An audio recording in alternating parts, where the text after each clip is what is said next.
కొనిదెల పవన్ కళ్యాణ్ గారు,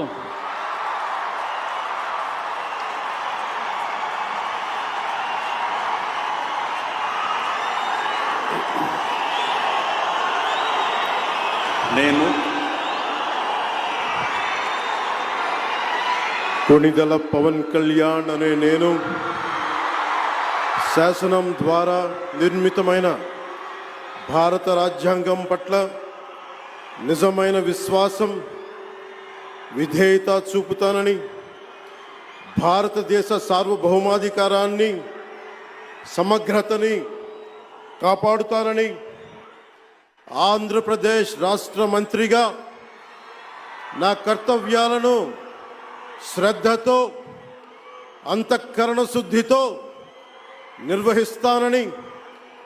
భయం గాని, పక్షపాతం గాని